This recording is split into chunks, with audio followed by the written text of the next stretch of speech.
Hey there, welcome back to the Going Scared podcast. I'm Jessica Honegger, founder of the world-changing brand Noonday Collection. Our Going Scared community gathers here every week for direct and honest conversations that help you live a life of courage by leaving comfort and going scared. And we are down to the number one. I'm doing the drum roll. It's the moment you've all been waiting for.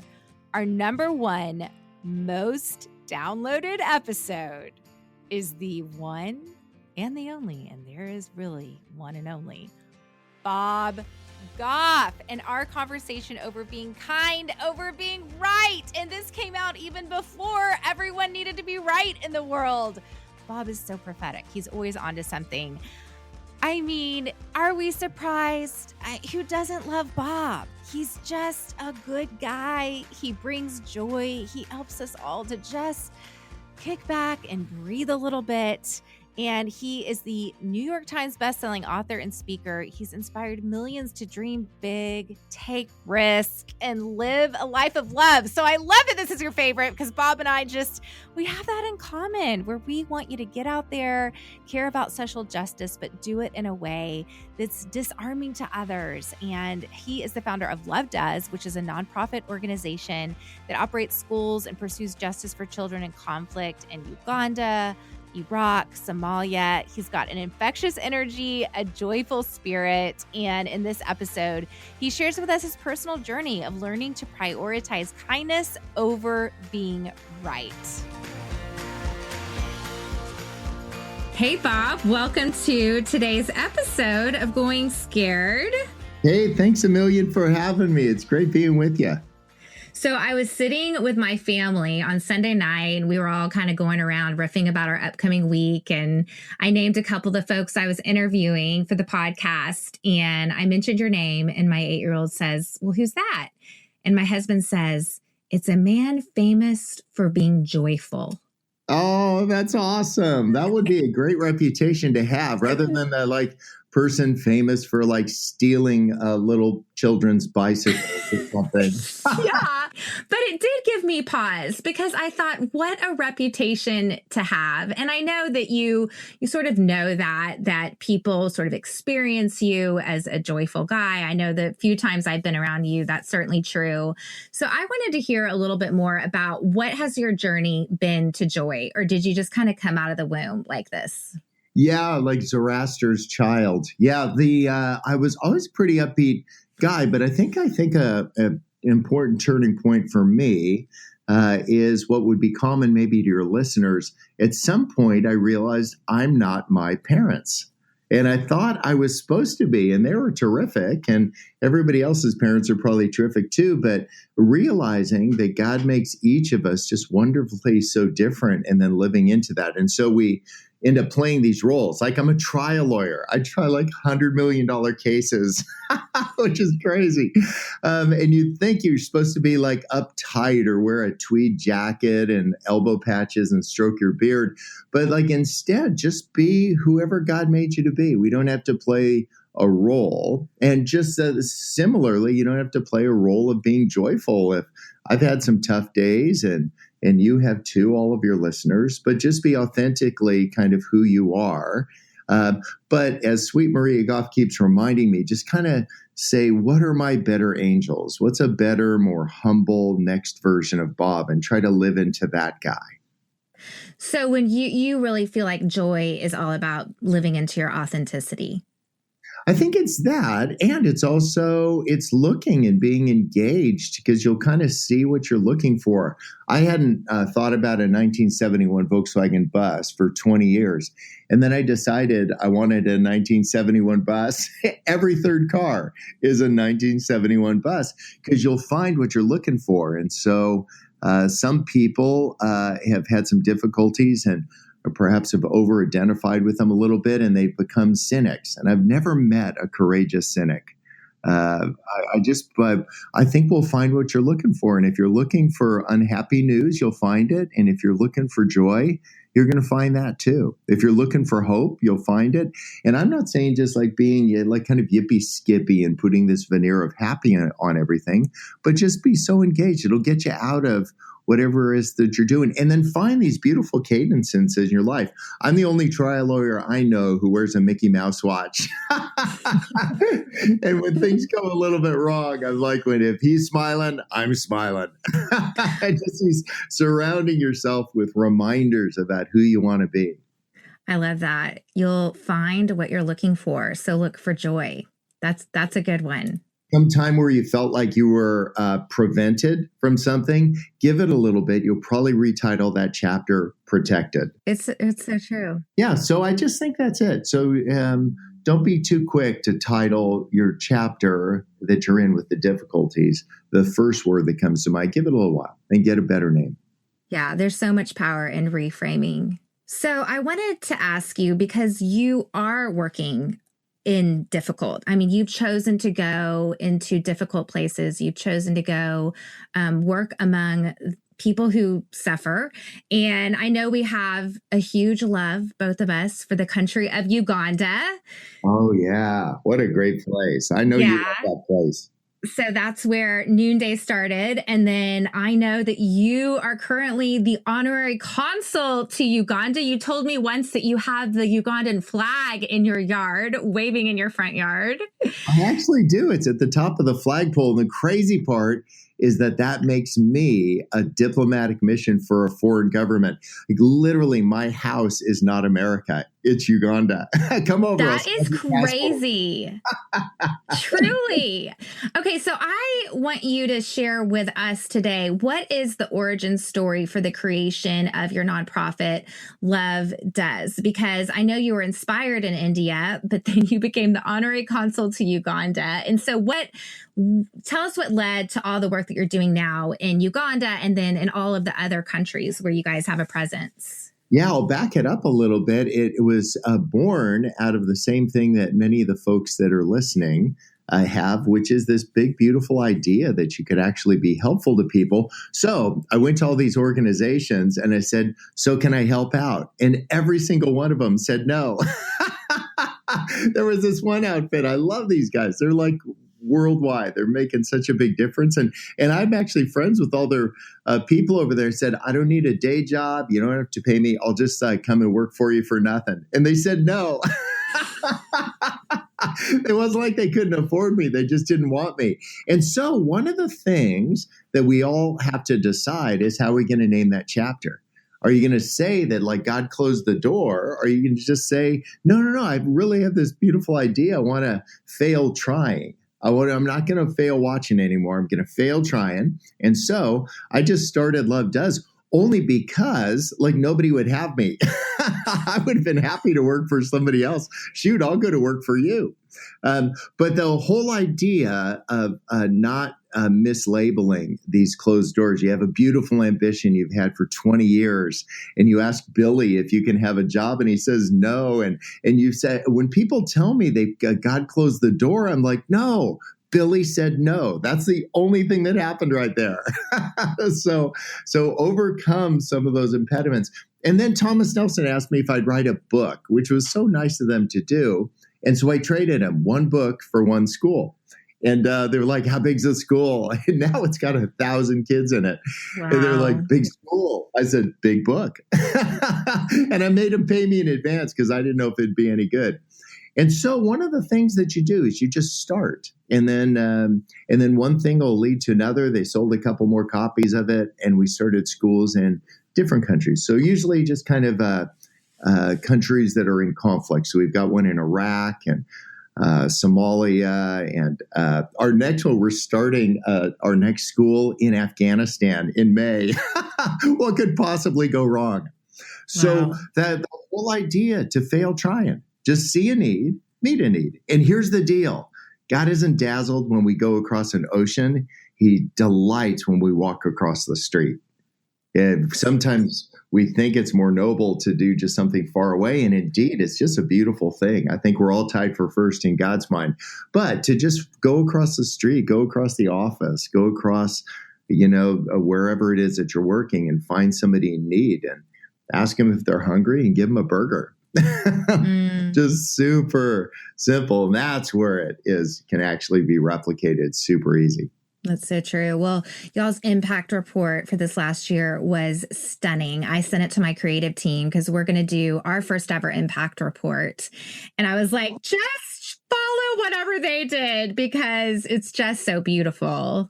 Oh, we just got there was a people group in the Western Desert in Somalia, and Al-Shabaab, which is Al-Qaeda's arm in Somalia, drew a 14-mile circle around where they were, and they decided to starve them to death. They cut off all the roads, all the access. And so we chartered a cargo plane, and we flew right over their heads and landed on the sand. I'm like in your face. But again, just find a need, meet a need, find something locally, find something internationally, whatever it is, wherever there's an opportunity, go do that and then right into that chapter. Okay, so there are a lot of opportunities because there is a lot of need around the world. So I'm curious, what are some of those injustices or issues that are weighing on you right now? Well, it's little girls that aren't able to learn how to read or write because they're girls. And I'm like, oh, heck no. So we've got a school in Somalia. We've got safe houses there.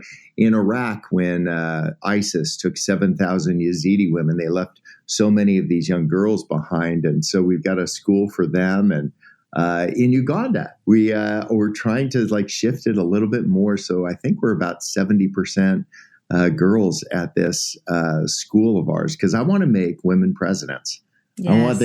You know what? Yeah, Uganda did. They fired every male ambassador on earth and replaced them with women because guys tend to talk about it. Women get it done. I mean, you proved that 100 times, and Uganda's hip to that. They're like, I'm just going to go get a bunch of go-for-it women, and we'll go run the entire country. Yeah, Uganda's on fire with female entrepreneurs. It's super inspiring to me. Isn't that beautiful? And then that whole idea, not my phrase, but to give a girl a book. What we do is when these girls graduate from school, if they want to go to university, we pay for it.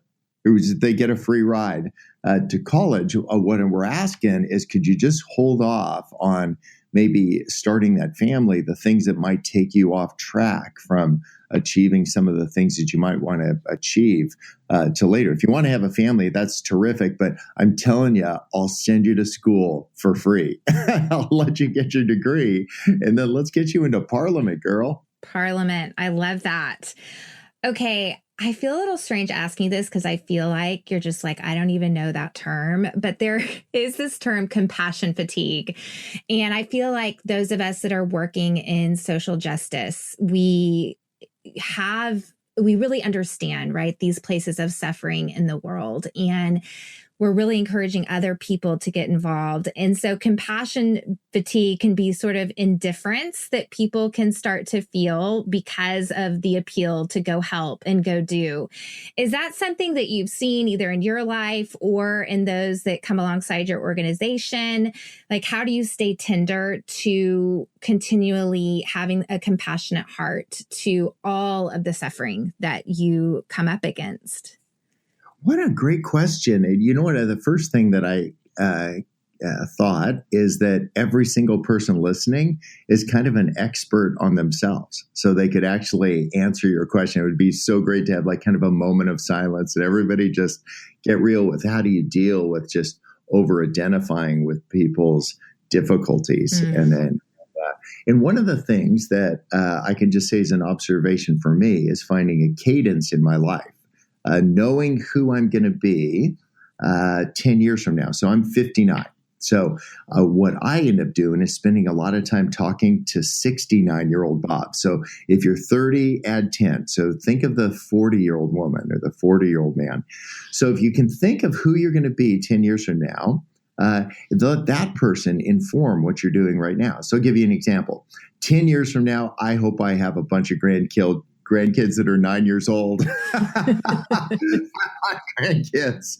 And so what I'm doing is I'm doing all of my away games now because I'm playing only home games. We schedule things 9 months and 1 day in the future. because one sonogram, I'm out. You are hilarious. No wonder. I met Lindsay a couple of weeks ago, Lindsay and Maria, at an event with Darling and Magnolia. And I'm like, how are your kids doing? And she's like, oh, gosh. Oh, God. Well, no wonder. It's all I talk about. Yeah. But so one of the things that if you know who it is that you want to be, think of the woman that you want to become, and then let that woman inform who you are right now, what you do. Because I'm not going to be with anybody later. You will never hear from me again.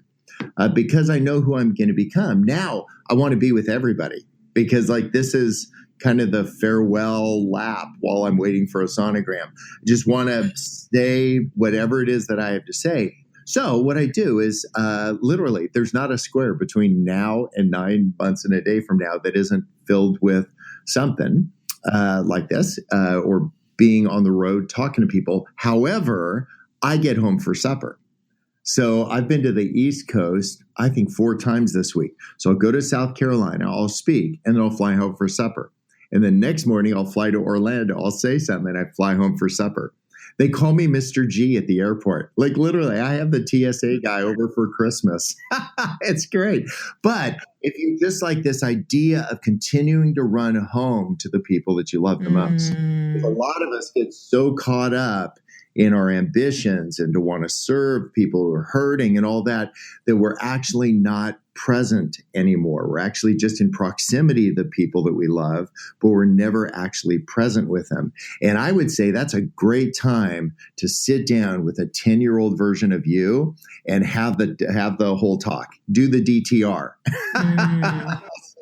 Let's define this relationship with who I'm becoming. And if you figure out that, now you're set. And here's the last thing. Don't forget the 8-year-old version of you.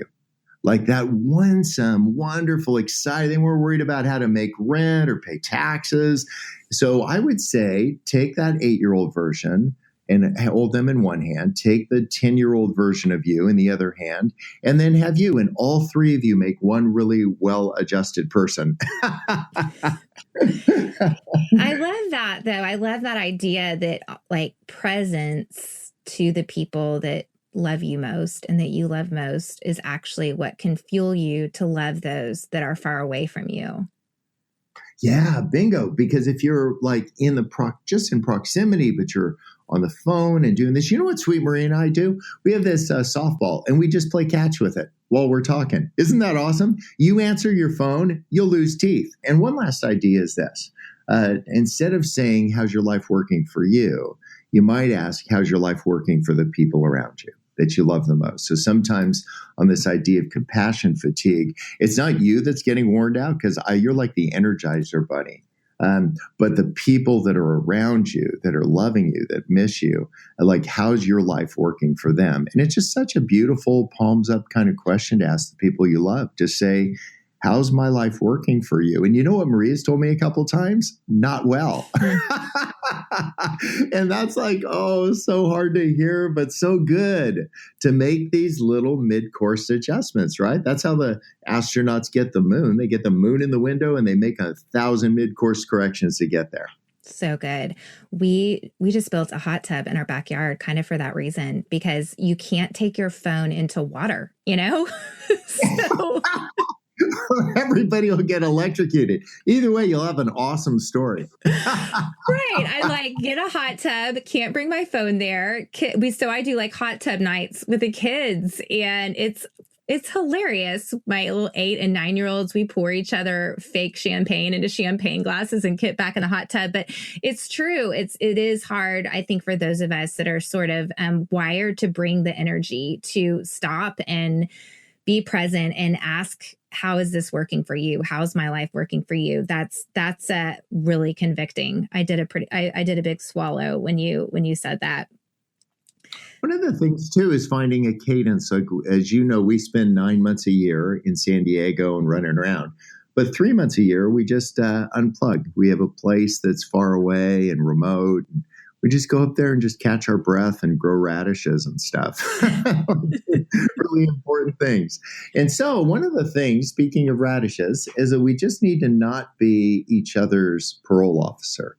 So the people that you love the most, we're not trying to bust their chops as we're as we're all moving forward in this. Because if you want to grow a radish, I figured out you can grow it in about 20 days. But if you want to grow a pear, it takes 7 years.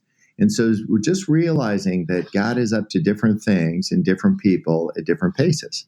And so some of the people that are around you might be up to something. You don't compare yourself with what other people are doing. Maria said it so beautifully, keep your eyes on your own paper. That idea that God doesn't compare what he creates. He just creates. So we'll create and not look at other people, what they're creating, and compare yourself, because comparison's a punk. It will steal your lunch money every single time. Every time. Yep.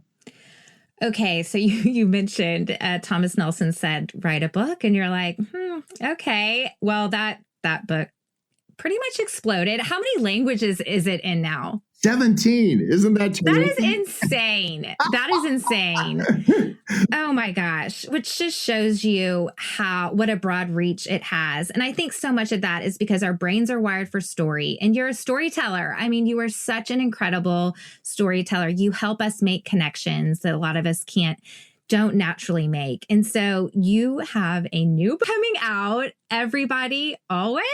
Yeah, that's it. I'm 5 years late. I was literally getting registered mail from the publisher. They're like, where's the book? I'm like, buddy, I got nothing to say. I kind of said it all. And then it seemed like everybody was so on edge with now more than ever.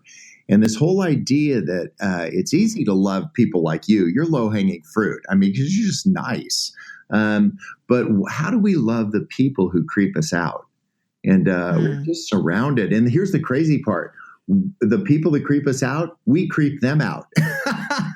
And so the idea of being a little bit more kind and generous with people, I'm not trying to figure out how to love people who are easy to love. I'm kind of a report card on my faith is how I'm loving the people that are actually very difficult to love. And so that's what I've been working on. And so I was just kind of thinking out loud and spelled enough words in the right order. And so we put some fingerprints on the cover of this thing. And you want to know something crazy?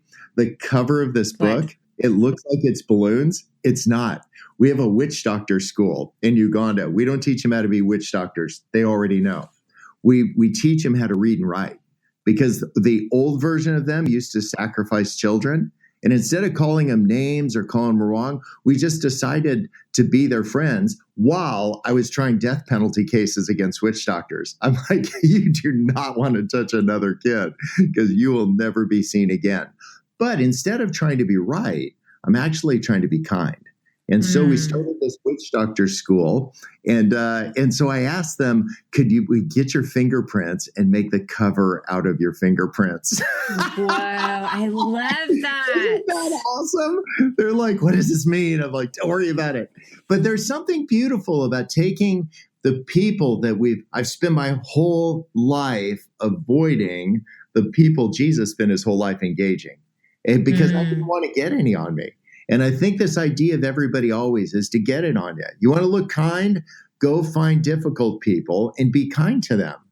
They say people look like their dogs. I don't know if that's true or not, but people who are trying to be kind actually look kind. It's like they have it tattooed on their face. They're just people who are finding joy in other people. Even the difficult people, they actually seem a little bit more joyful. And so we all have our off days, but I'm just trying to talk to that 10-year-old version of me and say, he has told me, go find difficult people and love them the way people have loved you when you were really difficult. So good. It does feel like you in particular have something to speak into the atmosphere of today, which I think we're all finding a lot of us being difficult. I mean, some people might find me difficult, whereas another person might find, someone else difficult. And so what are some of the love strategies that you are going to help us break down, that are going to help us love the people who do feel difficult for us to love? Oh, well, here's a great one is figure out what love is. I tried talking Lindsay into being a nun when she was in high school, but she wasn't buying it. But one of the things that I mentioned is when guys ask you out on to the prom, ask them what's your definition of love. And because they're guys, they won't know. Well, you go home, figure out what love is. And as soon as you know what it is, let me know and I'll tell you if I'll go with you. And if they come back and say it's like butterflies, you could get that from bad pizza. But love is sacrifice and commitment.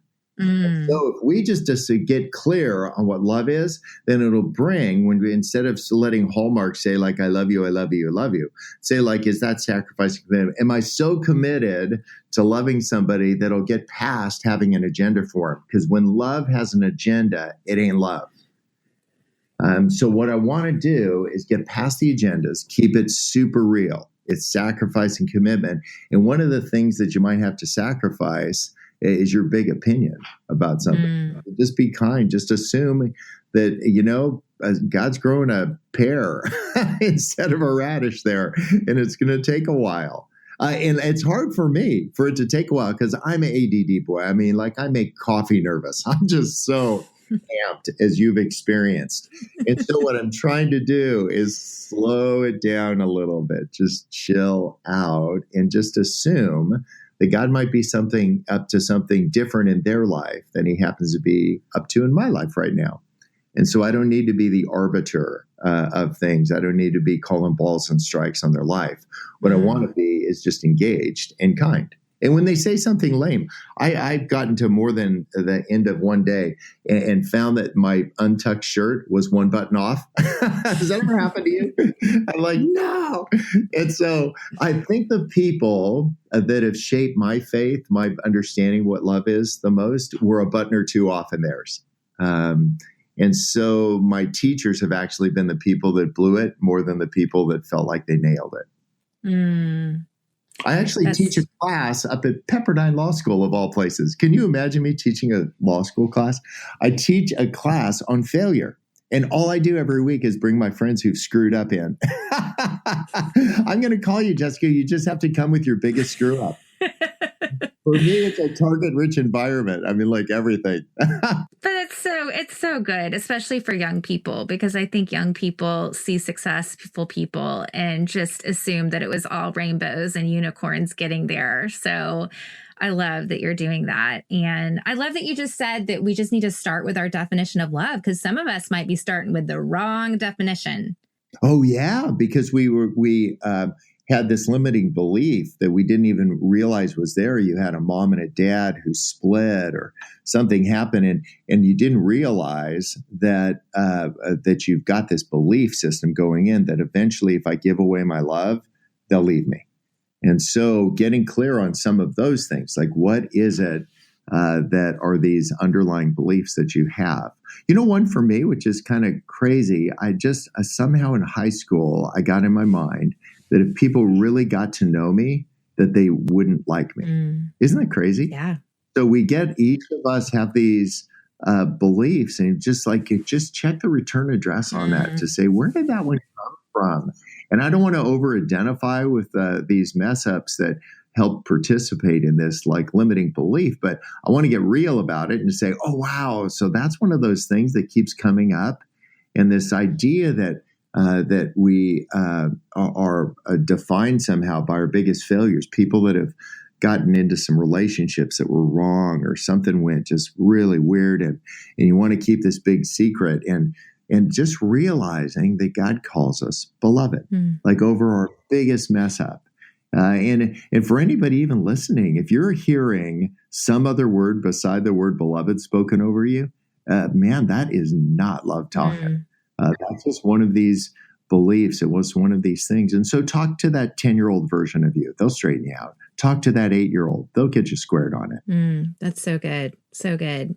So you talk about limiting beliefs, and this podcast is all about going scared and just getting up and walking through your fears. And I think so much of our ability to be able to stand up and walk is to be able to recognize some of those limiting beliefs. And I'm curious, I've heard this, that after you've had some wild success, like say a book like Love Does, and now you're about to launch a new book, are there any new fears that are coming up? Do you feel like you're going scared at all, or that's not really a thing for you? Oh yeah, everybody's second book always stinks.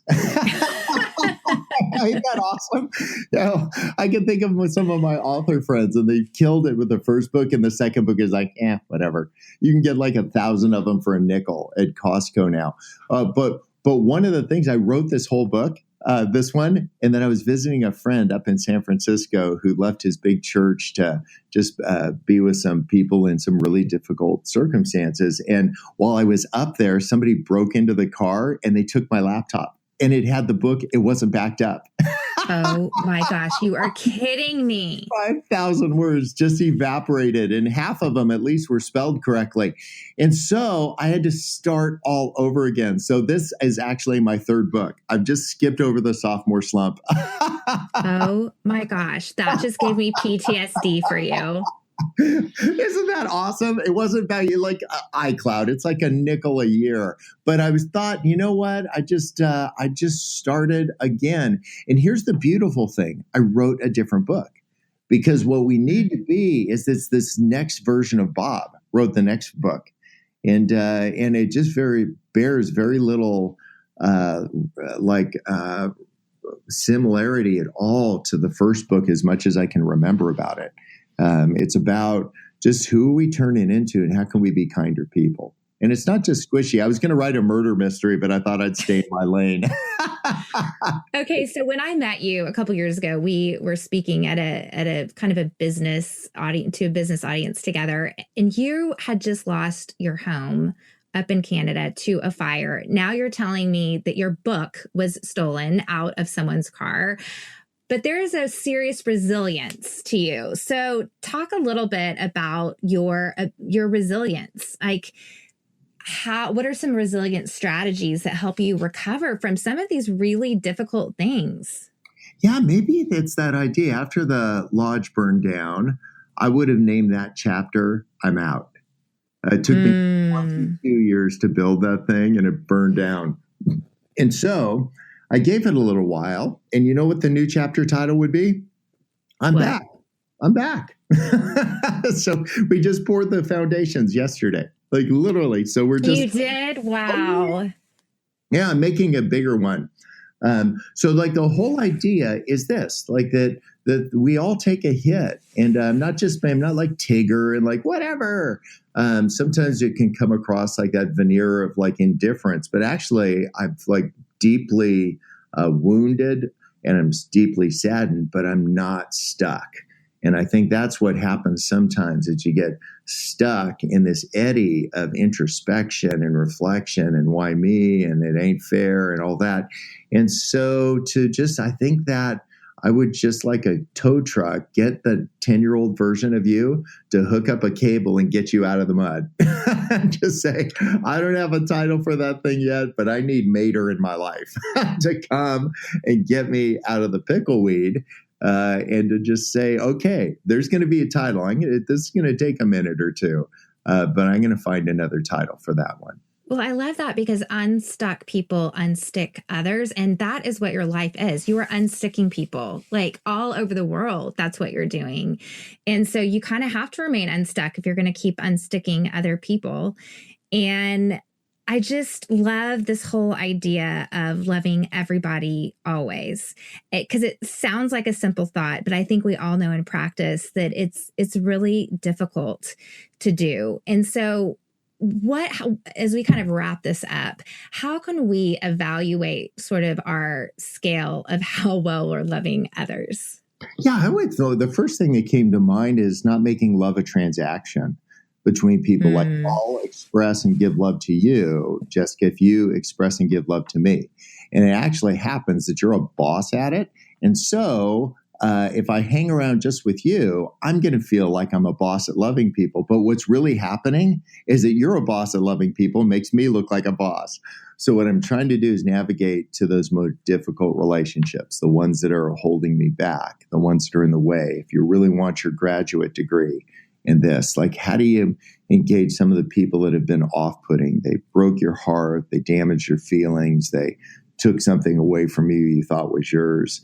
And to just be a little bit more kind, but not fake it. Just be authentic about that, and yet not get stuck in an eddy of introspection. We, when we were in Uganda years ago. I took my son on the Nile. Have you gone down that with that? Yes. What's it called? A loft or no, something? Adrift. Adrift, yes. Sounds like a Castaway scene. But I took my son on this thing. They go down these like class 5 rapids, and there's no class 6. You're just dead. So we go to over this big waterfall, and Richard pops out of the boat. We get stuck in an eddy on the other side of the waterfall. We lose Richard for 45 minutes. Oh my gosh. He's gone in these like alligator infested waters. Oh my gosh. I'm just trying to think of what I'm going to tell Maria. But we found Richard almost an hour later holding on the side of the river to like a mangrove vine.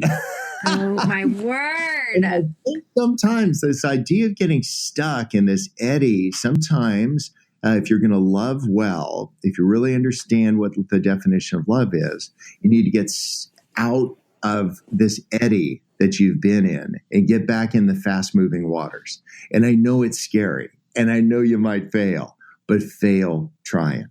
I love that. That is a great way to wrap this up. Bob, it's been so great. I cannot wait. I'm counting down the days to this book launch because we need more Bob in our world. And you are the perfect teacher to teach us how to love. So I can't wait. Tell us, when can we order it? How do we order it? Yeah, I think it's out there right now. And April 17th is when it gets released. But we're just we're just giddy around here. We're bouncing around the office, and we've got all kinds of things going on. One of the things that will happen is that I hope that this moves the needle a little bit in somebody's life, that they'll move a little bit closer towards this next version of them, the next humbler version of them. And we'll see. And I want to continue to learn from the people that have been teaching me, the people that have messed up along the way, the people that have been actually difficult for me to deal with. And so I've let them be my teachers instead of my adversaries. I love that. Okay, we're all going to go buy your book right this second. I'm just hoping you like it. Hey, thanks for making time for me. Good being with you. And I'm still laughing. The first time we met, I think that your listeners don't know, there was a big castle set up. Remember that? There was. They were putting on a stage play or something, and there was a castle. So I'm like, there's no way you and I are just going to stand in front as if there's not a 60-foot tall, 80-foot wide castle behind us. So we dressed up. Who were you dressed up at? You looked very regal. It was like Camelot, I think, or something. What is that? Was awesome. And we just came out. This was 5 minutes into our friendship. And we just walked out on the balcony and just started waving to people. That was so fun. It was fun. It was definitely the best way for me to actually meet you in person. Although I have to say, I completely lost my voice on the stage that day. And instead of just owning it and going, can someone bring me water? I tried to fake it. The whole audience was leaning into me like, just about to just throw water at me on the stage. And I had so much like vulnerability hangover after that and shame. And I'm like, oh my God, I can't believe I was like just completely messed up at that event. It took me a little time to get over, but then I ended up having some of my top ambassadors became ambassadors at that event. So that was a failure for me, Bob. If you want to talk about a failure, that was a fail for me. But I was happy to do it with you there. No better person to fail in front of than Bob Goff. Isn't that great, though? You just came up with a different title for that chapter where you would have said, like, she needs a glass of water.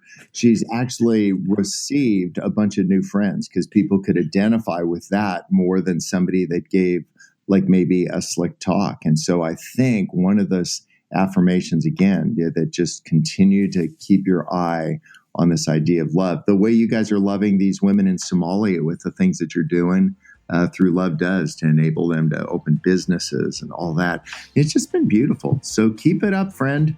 Okay. Thanks, Bob. All right. So long. Bye. Thanks so much for tuning into this episode of the Going Scared podcast with Jessica Honegger and this whole series. This was such a fun series just to stop and reflect on the journey that we've been on. Maybe you're brand new to Going Scared. Maybe you've been with me during the entire 2 million download epic journey that we've been on.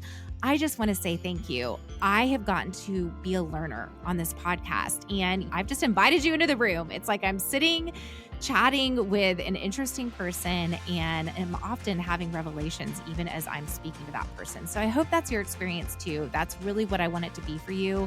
I want it to just be a little dose of courage, a little way for you to maybe look at something differently in life, and hopefully expose you to some people that are different than you, and you can let them into your perspective as well. You can follow all Bob Goff is doing on bobgoff.com and, of course, on Instagram. And then his newest book is called Undistracted, and it is sold where all books are sold. All right, well, we're going to wrap this up. We're going to say, are you surprised? I'm super curious. I want to know what episodes didn't make it into the top 10 that you wanted to be here. It was close. There were some really tight ones, so we did have to do a little bit of editing. But I'd love for you to pop onto Instagram. Tell me, what do you want to hear next from Going Scared? Or just go and leave a review. Tell me what you want to hear next, because I read all of those reviews. Well, it's been a fun time. It's been a great journey. We are going to see you back another time. But for now, enjoy your summer. We're going to take a little break and see you when we come back. I'm Jessica Honegger. Until next time, let's take each other by the hand and keep going scared.